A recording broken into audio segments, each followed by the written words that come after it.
Hi everyone, this is Dr. Kotamasa Sai Anvit, and if you have seen the title, you know what is the reason behind why you are here. So you might be the one joining medical college abroad, or you're preparing for FMGE exam. So I'm here to talk about those things now. So I went abroad to Philippines in the year 2014 after completing my intermediate here, that is plus 1 and plus 2 in Andhra Pradesh, and I completed my intermediate from a private institution, and I was not able to make through and get into a medical college here in India. So I had two or three options, not many, to go abroad, but I finally chose to do it in Philippines. So we had to do a 1-year course of BS Biology and then write an NMAT exam and get into med school of 4 years. So I'm here to discuss some of the aspects of med school, how I was able to cope up with the situations in Philippines, and whether it has helped me in clearing up my FMG exam or not. So I'm making this video a bit late as I graduated in Jan of 2020, and I wrote my FMG exam, which was to be held in July, but due to this COVID pandemic, it was held in August 31st, and I got my results in September. And I'm making this video now so that some of you might be interested to see and learn something from it, so that it will be easy in your preparation path to prepare like me, or not exactly like me. You can also cultivate your own logics to crack this exam. So let us go back to Feb 9th of 2020, and let's see how I was able to do it. So first thing I would say is, I know how you feel, like, will I be able to crack this exam? Why is the percentage of people cracking this exam so low? And trust me, even I felt so. Even I was tensed while attempting this exam. I was tensed while preparing the exam. I know my seniors who didn't crack it. I know my seniors who cracked it. And I used to have the dilemma whether I will be able to do it or not. And it is natural. And everyone should feel it. If you're not feeling that, I think you're on the wrong path from the start. So there are basically 19 subjects which has to be covered, and I think everyone will be getting around 4 to 6 months approx after graduating for preparing for this exam. It will be held in the month of July and December every year, and 2021 might be the last time which this pattern of exam will be held. As you might know, the next exam is coming up, which will be held by the National Medical Council. So that is coming up, and I feel this exam, which happened in August, is no less than that, and it had all the clinical aspect questions which we are expecting to be the part of next exam as well. So I'll walk you through my days when I started preparation. So basically, I graduated from my med school on 20th of January 2020. Then I took a break of 20 days, and I started preparation from Feb 9th. I actually joined a private institution back in Pune, where I thought of continuing for 6 months there, and then attempting FMG for the first time. So as you might know, this pandemic situation hit, and from March 20 or somewhat, lockdown started. So I came back home. So from there, I mainly depended on like my private institution notes, the Prep Ladder. I had a Prep Ladder account, so I was focusing on that, and an academy, the free videos which used to be held by some of the doctors, which were amazing, and which helped me a lot because they were free, and I did not invest anything in it. So you can utilize those options as well.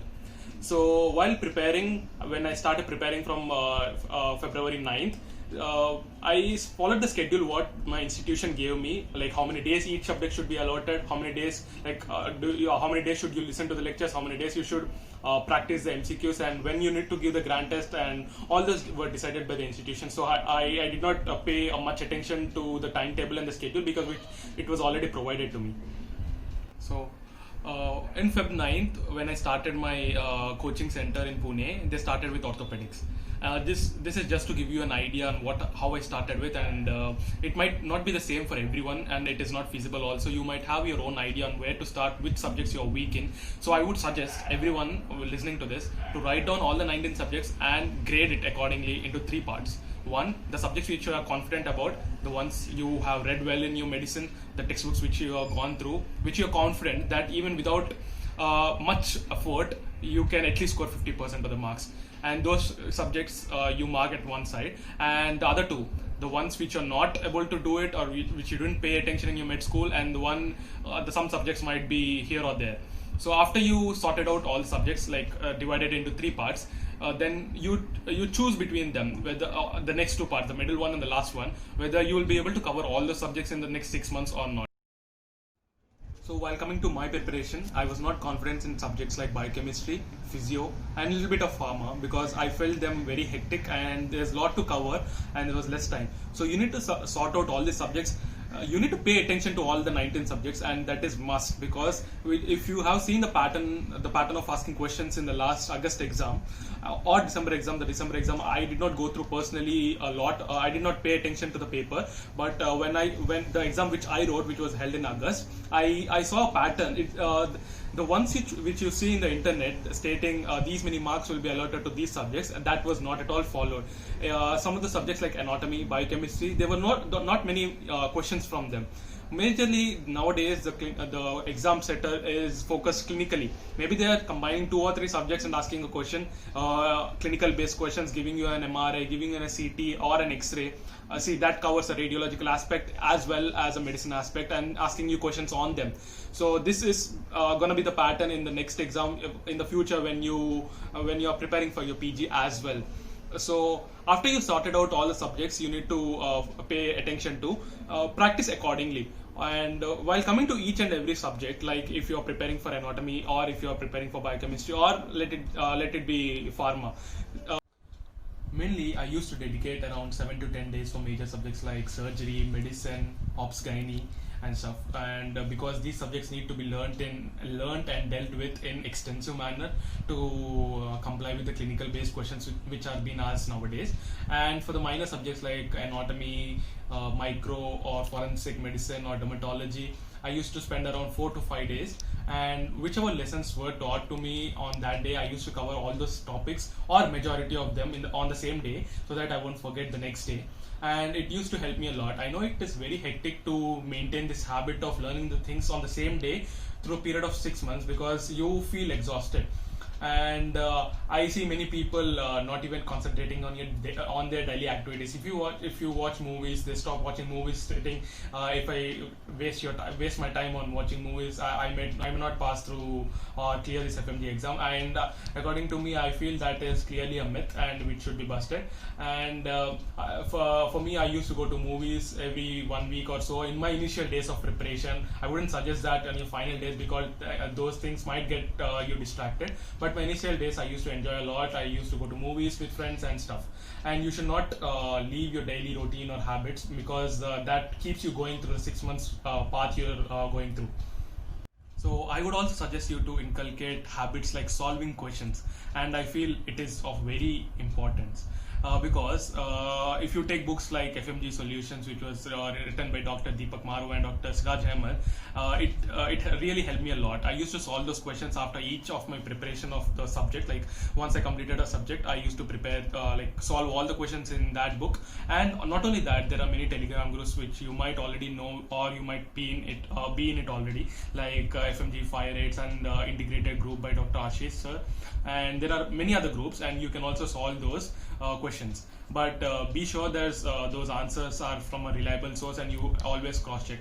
Other than that, there are apps like Prepladder, Marrow, and you can also solve them. And the main part is not only solving those questions, but also looking at the answers after you have solved those, and making sure you will not make the same mistake again and again. Learning the concepts from that is will give you a lot of confidence. And simply reading your books all day long might get you bored, and the actual stuff wouldn't be going into your brain. If you practice questions, and when you see you're making mistakes, you know where your weak points in the subjects are, and you can also concentrate more on that. For example, if you are going through a subject like medicine, there are many parts like cardiology, neurology. If you're going through nephro or any other topics, see, if you are making a lot of questions, mistakes in questions like cardiology, you can actually go through your notes back and practice those questions again, and you will know which path you're going through and where your mistakes are, and you will eventually correct those. While solving questions, you should not think always that am I getting 50% of the marks? Will these kind of questions come in the exam? I'm pretty sure those kinds of questions will not be coming in the exams. But if you keep solving and your answers keep coming right, you will build up a confidence that even in the exam, if I attempt, these many questions will be right. So I still remember it being July 2nd or 3rd, when we got our first notification that our exam will be held on August of 31st. I was very tensed on that time, and you might be also when your date of examination was published. So when you have all those targets in mind, you tend to get more tense and you tend to forget things, and that is very much true, and it happens to each one of us, and you're not alone. Just know that you're not alone.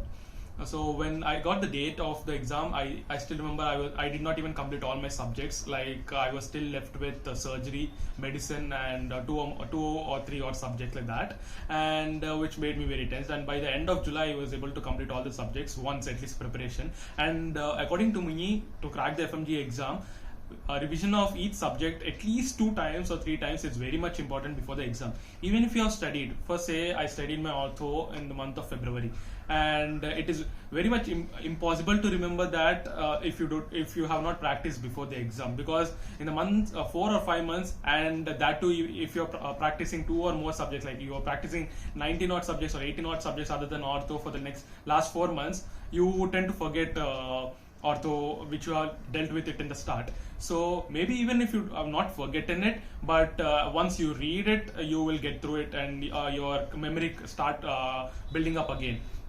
So after you are prepared like completely, you know that you are prepared completely all the 19 subjects, and I strongly suggest that you should not leave any subjects. Even if you feel those subjects are tough, you need to go through it once at least, because you know what happens when you write an exam, and for suppose you say you have 10 questions on 9 or 8 questions before the question which you don't know, like you know them perfectly. For suppose let's say there are 8 questions and the last 7 questions you're perfect upon, and the 8th question, if I get a biochemistry question which I'm not perfect in, but somewhere in the brain it tickles you that what you have studied in your notes or somewhere else, maybe you are able to eliminate 2 or 3 2 options per se, then you have 50% of chance to be correct.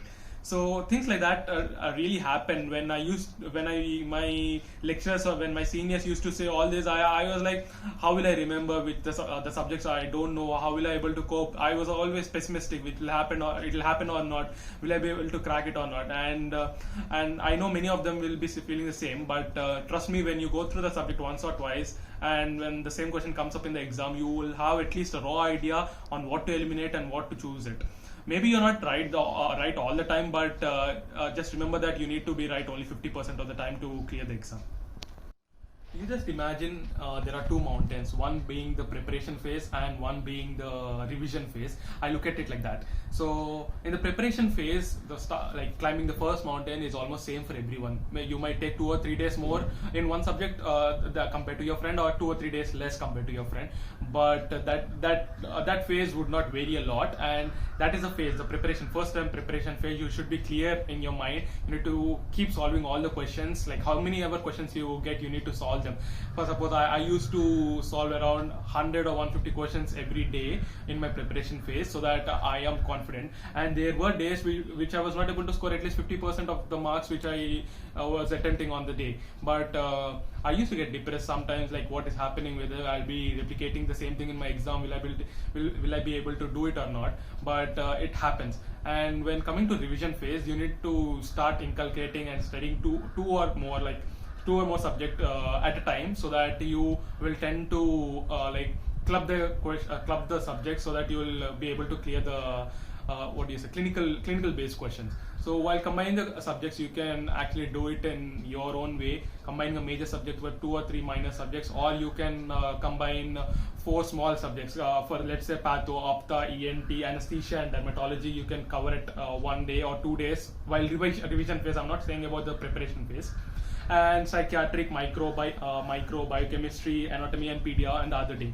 So when you keep 2 or 3 subjects or 3 or more subjects at a time, you'll not feel bored, because when you read the same subject again, suppose if I read the anatomy last month while preparation phase, and again I'm reading the whole day, I'm reading anatomy, and the next 2 or 3 days I'm not touching anatomy at all, you tend to forget again. So what you do, or what I would suggest you to do, is clubbing of subjects, so that on a single day you not complete anatomy completely, and you combine it with micro. So half of the day you'll do anatomy, half of the day you'll do micro. The next day also you repeat the same, and write as many as grand tests as possible.